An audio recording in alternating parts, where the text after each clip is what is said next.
Un país en conflicto, comunidades divididas, familias afectadas y un futuro incierto para quienes han vivido en medio de la guerra. La paz parece un sueño lejano, pero cuando finalmente llega, ¿qué significa realmente para quienes han sobrevivido? ¿Cómo se reconstruye una nación y cómo se sanan las heridas de una guerra civil? En este video, el equipo conformado por Marcos García, Camila Manosalva, María Mercado y mi persona Luna Sotillo, exploraremos cómo en diferentes países fueron esenciales los procesos de paz después de un proceso de guerra. En este caso exploraremos el conflicto sudafricano del apartheid, la guerra civil de los años 80 de El Salvador y el conflicto armado del gobierno colombiano con las FARC. Y ahora, ¿de qué trató cada uno de ellos? En el caso de Sudáfrica se conoció como apartheid al sistema de segregación racial que fue implementado en el país durante la segunda mitad del siglo XX. En esta, el gobierno defendía los privilegios de la poca población blanca que vivía en Sudáfrica y estableció un sistema de discriminación económica, social y política que limitaba los derechos de la población negra del país. Por otra parte, El Salvador tuvo la guerra civil en 1980 y fue un conflicto entre el gobierno militar de Estados Unidos y el FMLN, que comenzó por diversas desigualdades y represiones que había en el país. En Colombia, el conflicto armado con las FARC fue una guerra interna que duró más de 5 décadas y se originó en los años 60, la cual también fue una lucha por las desigualdades y el acceso a las tierras, pero con el tiempo se va involucrando en actividades ilícitas como fue el narcotráfico para poder financiarse. Motivos que originaron cada conflicto. En Sudáfrica, a finales del siglo XIX, la región había recibido una gran inmigración de diferentes partes de África y Asia para trabajar en las minas de oro que hace poco habían sido descubiertas. Esta migración era promovida por el gobierno ya que permitía tener una mano de obra barata para la producción y extracción del oro. Así, poco a poco, la región se fue volviendo cada vez más heterogénea.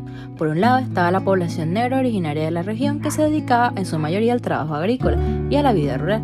Por el otro estaba la población blanca descendiente de los colonos de los Países Bajos y del Imperio Británico, que bajo el sistema de dominación colonial monopolizaban los cargos de poder y se enriquecían con la explotación de los recursos del país. Y además de ellos, se añadió la nueva población inmigrante que provenía de diferentes regiones. Considerando este suceso y la gran ideología racista que existe en el país, comienza la implantación como un mini apartheid por parte del llamado nacionalismo afrikanero, gracias a las diversas leyes que establecían un fuerte control sobre la población negra del país, la cual superaba el 70%. Una de las leyes que trajo fuertes consecuencias en el país fue la Ley de Tierras, que les prohibía a los no blancos usar tierras agrícolas, por lo que no podían trabajar como agricultores, la cual era su principal fuente de sustento económico, lo cual desencadenó una enorme mano de obra desempleada que al final estuvo obligada a trabajar bajo la dirección de la raza blanca. Con los desplazamientos forzosos, los desalojos, la apropiación de propiedades y la represión de la resistencia causada por estas leyes, más la llegada al gobierno del Partido Nacional en 1948 con Daniel Franco Esmalán como primer ministro, el cual era el máximo exponente del nacionalismo afrikanero, quien aprobó otra gran cantidad de leyes, se institucionalizó del sistema del apartheid. Esto detonó la ira del pueblo de raza negra, que comenzaron a generar protestas en busca de acabar con dichas leyes que violaban sus derechos. El conflicto interno en El Salvador empezó oficialmente el 10 de enero de 1981, cuando el FMLN anunció el inicio de su ofensiva general. Se comenzaron a formar operaciones subversivas invitando a los campesinos a insurrección en busca de un cambio social para el país. El ejército salvadoreño no se quedó atrás y en su intento por controlar la expansión de una guerrilla se alió con los Estados Unidos para proveer a sus soldados de armamento y entrenamiento militar. La Fuerza Armada vio a los campesinos como presuntos guerrilleros y entre el 11 y el 13 de diciembre de ese mismo año llevó a cabo una serie de ejecuciones masivas de civiles en el caserío El Mazote, el Cantón La Joya, los caseríos Ranchería, Los Toriles y Jocote de Amarillo, así como en el Cantón Cerro Pando y en una cueva de Cerro Ortiz. Estos ataques se dieron en el marco de una supuesta operación de contrainsurgencia que formaba parte de la política de tierra arrasada, planificada y ejecutada por el Estado. En el caso colombiano es difícil decir en qué momento exacto inicia el conflicto en el país, puesto que se debe recalcar que en el siglo XIX y a inicios del siglo XX Colombia era un país que estaba marcado por periodos intensos de violencia, principalmente por la guerra bipartidista entre liberales y conservadores, que todo esto alimentaría los conflictos del país. Esta confrontación bipartidista no cesó, sino que aumentó con la muerte de Jorge Eliezer Gaitán en el año 1948, que era uno de los principales candidatos liberales. En esta época, digamos, los campesinos comentaron como que había mucha desigualdad social que llevó a la formación de los conflictos. Con esto a favor, En los años 80 las FARC decidieron que iban a tomar el poder y pasaron a llamarse FARC-EP.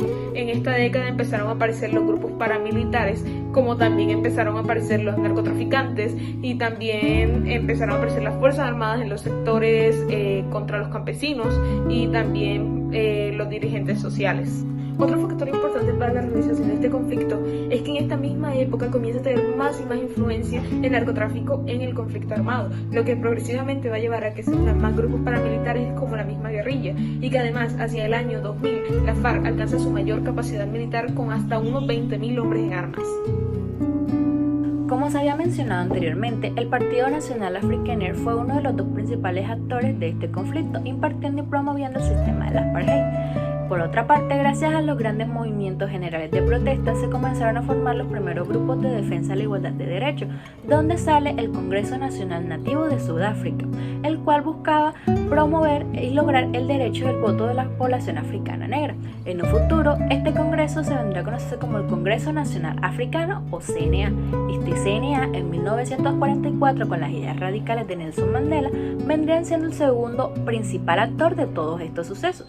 Cuando el Partido Nacional llegó al poder con la campaña segregacionista de Malan, el CNA buscó promover de manera masiva las manifestaciones para evitar que estas ideas se dieran. Mas, sin embargo, el gobierno africano los reprimió estas manifestaciones y promulgó nuevas leyes en formación del comunismo, ya que consideraban que estas eran unas ideas comunistas, y de esta forma denunció estas actividades y arrestó a todos los líderes de la oposición.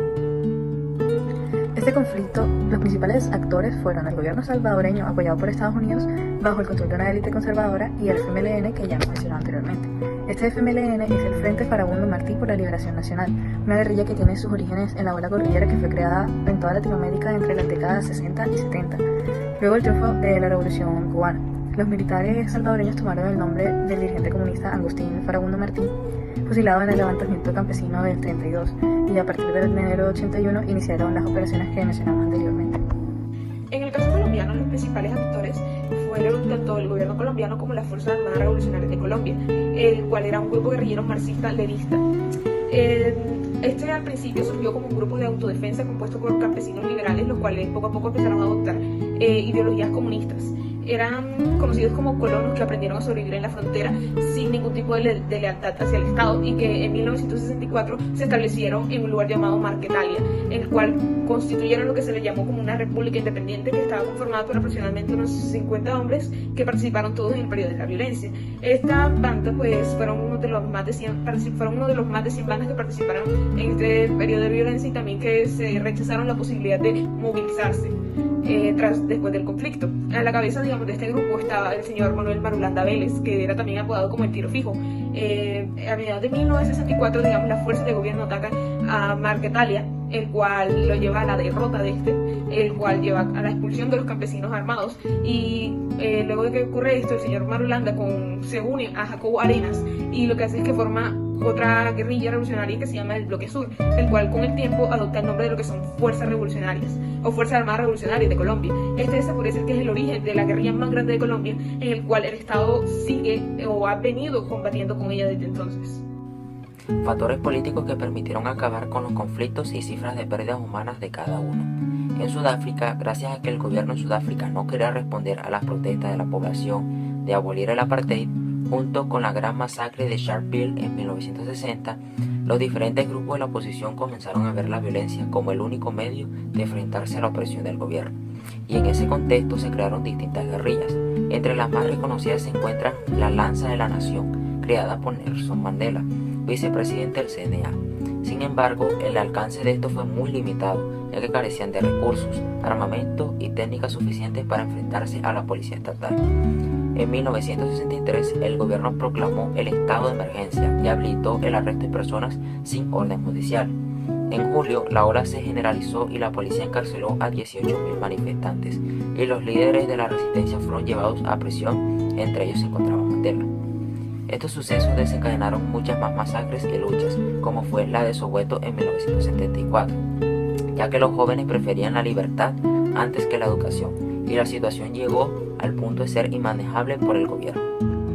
Sin embargo, llegó el punto en 1970 en que ya las potencias no tenían cómo justificar las atrocidades que estaban pasando en el país, y gracias a que en 1984 Desmond Tutu fue premiado como el Nobel de Paz por la lucha contra el apartheid, la opinión de las sociedades occidentales fue mucho más a la manera de condenar de forma explícita al segregacionismo sudafricano. Los gobiernos de Estados Unidos y del Reino Unido se vieron obligados a limitar las relaciones con Sudáfrica y a censurar de manera explícita las políticas discriminatorias que estaba pasando el país. Una de las censuras y sanciones más destacables al país en esa época fueron que, por ejemplo, la prohibición de Sudáfrica en participar en los Juegos Olímpicos. En 1973, la ONU comenzó a denunciar el apartheid, y en 1985 Estados Unidos y Reino Unido comenzaron a imponer sanciones económicas a Sudáfrica. De esta manera, la región comienza a tener una terrible crisis económica, ya que no tenían un mercado internacional que pudiera sacar a flote la economía del país, puesto que más del 70% de la población eran habitantes negros y por el sistema no tenían cómo sustentarse. De esta manera, en 1989 llega al poder el ministro Frederick de Klerk. De Klerk era un político que era del Partido Nacional, era un conservador, mas sin embargo creía que la situación en Sudáfrica estaba de manera terrible, ya que no contaban con ningún apoyo internacional ni de Estados Unidos, y la situación de violencia interna estaba incontrolable en el país.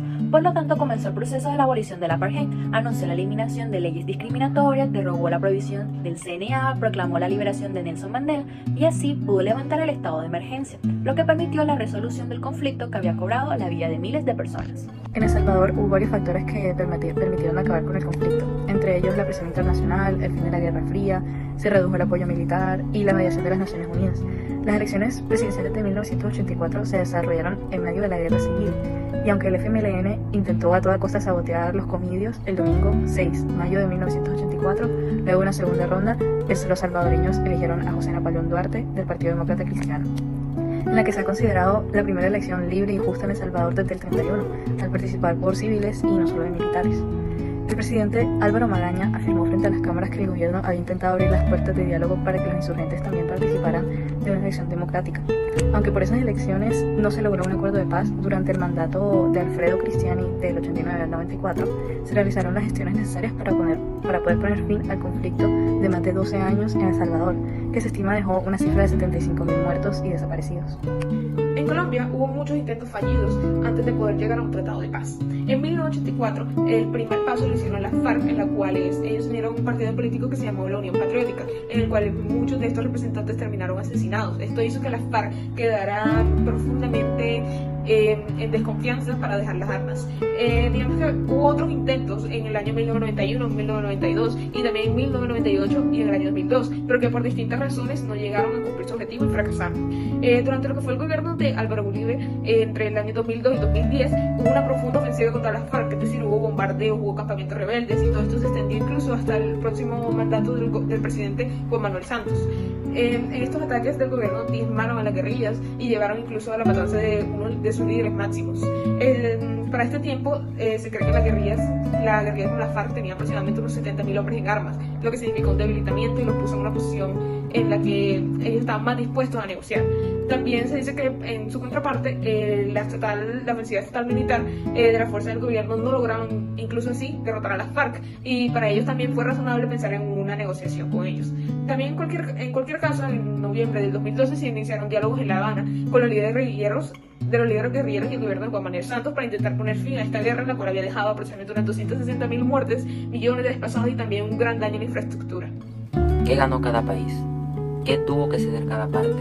¿Y qué beneficios trajo la paz? En Sudáfrica, entre 1990 y 1991, se fueron eliminando todas las leyes segregacionistas y se reorganizó el sistema para la participación política de la población negra. Ante las críticas de algunos sectores conservadores, de Klerk llamó a un referéndum en 1992 para que la población blanca rectificara su apoyo al gobierno en el desmantelamiento del apartheid. Este fue el último evento en el que votó solo la población blanca, y casi el 70% lo hizo a favor de terminar con la discriminación. Por otro lado, el gobierno estableció mesas de negociación con el CNA y otros grupos de resistencia, con la manera de determinar el camino hacia la creación de un Estado democrático plurirracial.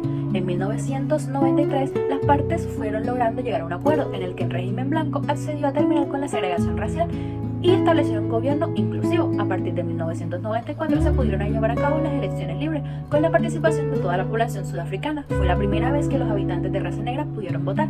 El CNA ganó las elecciones y Nelson Mandela se convirtió en el primer presidente negro del país. Salvador, la firma de paz se produjo finalmente el 16 de enero de 1992 en Ciudad de México, con los denominados Acuerdos de Chapultepec. Allí se negoció el pliego de peticiones que contempló la creación de institutos como la Policía Nacional Civil, la Academia Nacional para la Seguridad Pública y Procuraduría General para los Derechos Humanos. Igualmente, los acuerdos permitieron reorganizar la Fuerza Armada y la Corte Suprema de Justicia. Los guerrilleros dejaron sus armas y se convirtieron en un partido político, tras la promesa de una distribución de tierras de zonas conflictivas y garantías de participación política para ellos. Adicionalmente, los acuerdos contemplaron la creación de una comisión de la verdad encargada de documentar los abusos cometidos durante el conflicto, así como la polémica ley de amnistía que le brindó inmunidad a todas las personas que participaron como autores intelectuales o cómplices de la Comisión de Delitos Políticos Comunes. Aunque cabe aclarar que hoy en día muchos consideran que esta ley no se considera justa y es perjudicial para los sobrevivientes. El 27 de septiembre de 2016, bajo el gobierno de Juan Manuel Santos, en La Habana, Colombia, se llevó a cabo por primera vez, después de 50 años de guerra, de violencia contra la FARC, la firma del Acuerdo de Paz. Este tenía como objetivo terminar el periodo de violencia contra las guerrillas y también evitar que haya más víctimas y también que se construya en el país una paz duradera y estable. Las FARC acordaron la entrega de las armas y también lo que fue el gobierno colombiano se comprometió a lo que fue la transformación del partido político y también implementar reformas rurales y mecanismos de justicia transicional. Este tenía como objetivo disminuir la violencia y también integrar a los combatientes, y también buscaba generar ajustes en lo que fueron los procesos de justicia y también reparaciones de los daños a las víctimas. Conclusión final. Como lo vimos a lo largo del video, en cada caso la paz trajo una reducción significativa de la violencia, una transición hacia sistemas más democráticos y la creación de marcos para la participación política y la reparación de víctimas. Estos logros han sido clave para la estabilidad, y aunque aún persisten los desafíos para mantener la implementación y consolidación de estos acuerdos en cada país, no podemos negar el gran impacto que han dejado en cada uno de ellos.